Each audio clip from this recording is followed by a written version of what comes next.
Bonjour à tous, bienvenue dans votre My Ninja Academy.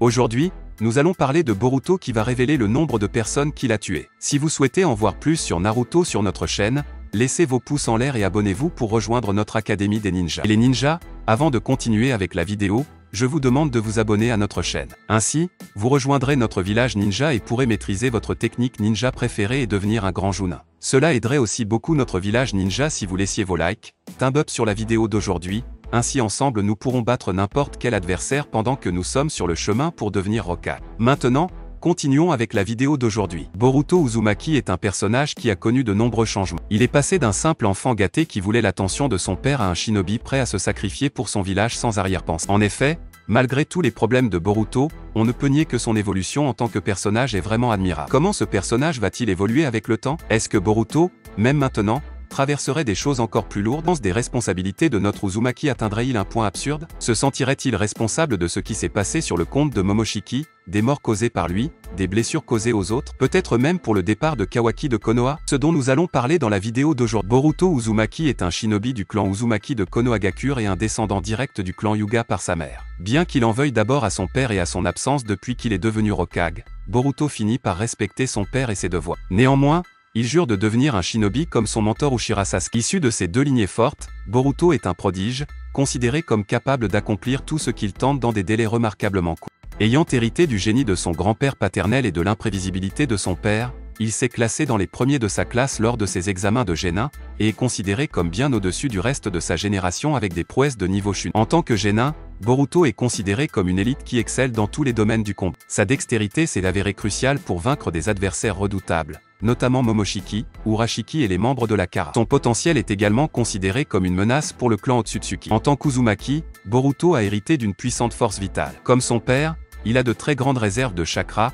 capable de créer 4 clones d'ombre même après que la plupart de son chakra ait été absorbé. Tant que descendant direct d'un Hyuga, il a le potentiel d'éveiller le Byakugan et a fortement hérité du pouvoir de l'Otsutsuki. De plus, comme il possède le sang d'un porteur de Byakugan, il peut communiquer avec l'esprit défunt de Momoshiki. Le contrôle du chakra est très avancé, capable d'utiliser efficacement le Rasengan après quelques jours d'entraînement, tout en l'améliorant instinctivement. Toujours dans l'anime, les serpents de la grotte de Ryushi ont noté que Boruto a un potentiel pour le Sanjutsu, ayant passé des épreuves qui ont prouvé la force de son corps et qu'il pouvait gérer l'énergie naturelle. À l'âge de 7 ans, Boruto a commencé à activer inconsciemment le Jogan de son œil droit, suite à un rêve prophétique transmis par Tonri Otsutsuki et à l'apparition de Ni. À l'origine, l'œil n'était activé instinctivement qu'en cas de grande menace, car il est resté en sommeil pendant une longue période jusqu'à ce qu'il affronte Momoshiki. Tard, cependant, à l'âge de 16 ans, il a été capable de l'activer à volonté. Le Dojutsu lui confère la capacité de détecter des choses habituellement invisibles par un œil normal. Il peut percevoir le flux de chakra, permettant à Boruto de voir les changements visibles de son chakra et aussi de suivre une cible à travers son chakra. Il peut également déterminer le système de cheminement du chakra et ses points clés,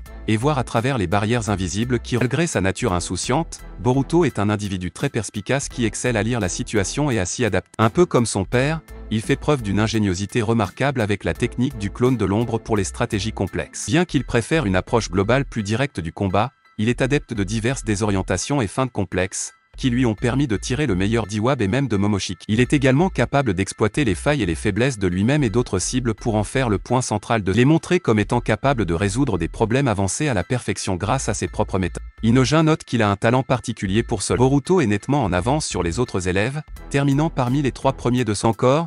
Il est le seul élève de sa classe à avoir réussi l'épreuve écrite des examens de fin d'études sans tricher, obtenant un score parfait. Boruto est également efficace pour utiliser les compétences des autres dans la création d'une stratégie, en tirant le meilleur parti des compétences de ses alliés. Ruse au combat a permis de tromper et finalement de vaincre Ao, un célèbre Jonin et vétéran de Kirigakure avec des décennies d'expérience et de puissantes armes cybernétiques. Après avoir vaincu Momoshiki, la main droite de Boruto a été marquée de force d'un sceau de diamant noir à 4 points. Remarquable pour avoir des propriétés similaires au Juinjutsu d'Orochimaru, c'est une sauvegarde génétique Otsutsuki qui permet inconsciemment à Boruto d'accéder au pouvoir de Momoshiki. Selon Ishiki, Boruto a une compatibilité rare avec la marque, ce qui lui a permis de se développer instinctivement et de se synchroniser avec elle à un rythme rapide, et a énormément progressé dans le peu de temps qui s'est écoulé depuis l'obtention de la... Une fois qu'il a accédé à une quantité suffisante de la puissance de Karma, Boruto devient capable de se battre à armes égales avec les Iner de Kara, qui ont une puissance monstrueuse et diverses améliorations scientifiques. Elle est activée, la marque de Karma s'étend et se développe pour couvrir tout son bras et le côté droit de son visage en une série de lignes élégantes. Ce faisant, Elle augmente considérablement ses paramètres physiques et permet également à Boruto d'absorber pratiquement n'importe quel ninjutsu ou cible à base d'énergie. En outre, Boruto peut produire un portail dimensionnel vers d'autres royaumes. À l'origine, il ne pouvait pas accéder à la marque de son plein gré et cela lui coûte énormément de chakra, mais Kawaki lui a ensuite appris à le faire plus efficacement. Même sans formation appropriée, Boruto a finalement été en mesure d'utiliser la puissance de la marque avec peu de lutte, quelque chose que même Ishiki a trouvé surprenant. Ishiki a noté que le corps de Boruto étant si naturellement compatible avec la marque permettra à l'arbre divin de produire des fruits de chakra de la plus haute qualité. Malgré ses pouvoirs bénéfiques, la marque est en fait dangereuse pour l'être de Boruto, car progressivement, l'être entier de Boruto est réécrit en Momoshiki, et finira par renaître Lorsqu'il est vidé de suffisamment de chakra ou blessé au point de s'évanouir, son karma manifestera pleinement la conscience et la personnalité de Momoshiki, lui permettant de prendre le contrôle du corps de Boruto et de combattre en son nom, accédant aux connaissances et aux capacités de Boruto en plus des siennes. Dans cet état, une corne plate dépasse du côté droit du front de Boruto,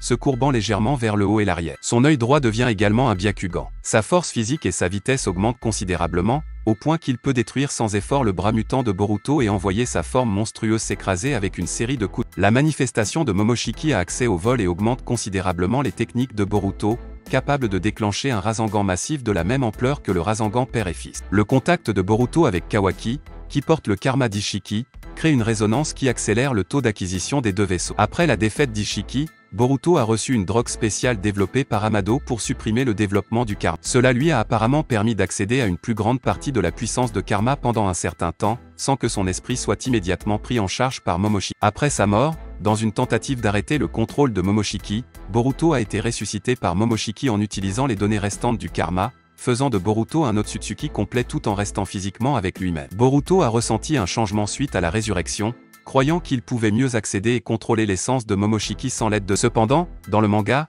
Boruto a fini par devoir faire face à des mésaventures grandioses grâce aux traits maléfiques de Pendant. Après une série d'événements et sa mort, Boruto a fini par revenir en tant qu'Otsutsuki à 100%, mais sans la possibilité d'être repris par Momoshiki et possédé, maintenant que son corps est en théorie entièrement connecté à lui mais a perdu la possibilité de le posséder. Mais bien sûr, cela ne devrait pas se terminer de cette façon, n'est-ce pas? Momoshiki n'est pas le genre de personnage qui se contente d'accepter ce genre de situation et doit probablement avoir un autre moyen de s'en sortir, ou planifier quelque chose à l'avenir. Jusqu'à présent, bien que Momoshiki ait réussi à posséder Boruto pendant un temps très court, cela a été suffisant pour affronter des adversaires très puissants et les vaincre avec une facilité légitime. Ceci en considérant qu'il est probablement encore dans l'un de ses stades plus faibles, incapable d'utiliser pleinement ses pouvoirs. On peut supposer que cette même situation dans le futur serait encore plus dangereuse pour le... Après tout, Boruto aurait le contrôle de son karma et de son Jugan, permettant éventuellement à Momoshiki, en le possédant, de l'avoir aussi. Après tout, il peut aussi faire des jutsu en utilisant son corps. Certains ont fait remarquer qu'il est possible que Momoshiki devienne une sorte de nouveau Kurama dans l'histoire,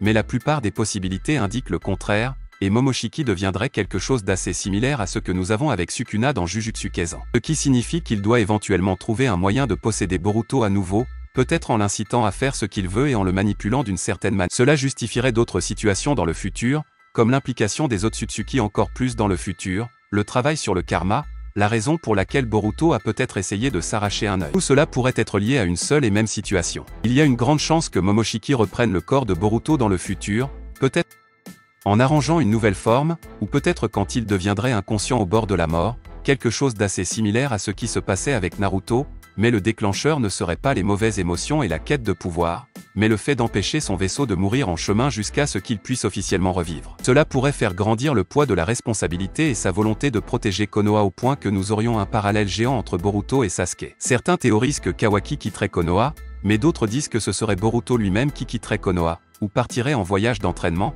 afin de devenir plus fort pour se contrôler et être capable de faire face à toutes les menaces qui les entourent, de Kara au retour possible d'autres Otsutsuki qui pourraient s'en prendre à ceux qui ont voyagé sur Terre et ne sont jamais revenus. Là se produirait et justifierait, selon le manga, non seulement le départ probable de Kawaki de Konoha, quelque chose qui est presque certain et qui donnerait un temps mort que nous attendons depuis si longtemps. En outre, Boruto pourrait également quitter Konoha pour s'entraîner avec un personnage particulier. Au cours de cet entraînement, à l'instar de ce qui s'est passé avec Naruto et Jiraiya, où Naruto a réveillé une forme poilue du renard à 9 queues et a causé une blessure horrible à Jiraiya, quelque chose de similaire pourrait arriver à Boruto, mais d'une manière pire, avec Momoshiki possédant Boruto et tuant peut-être plusieurs personnes. Si, il ne s'agit pas nécessairement de bonnes personnes sans raison, mais peut-être de personnes qui seraient des ennemis mais que Boruto ne tuerait jamais sans arrière-pensée, ayant la possibilité de les sauver, mais Momoshiki remplit les mains de Boruto de sang en tuant autant de personnes. Quelque chose pourrait même se produire plus tôt, si Boruto s'engage dans un combat qui le laisse au bord de la mort et que Momoshiki le possède pour qu'il ne meure pas,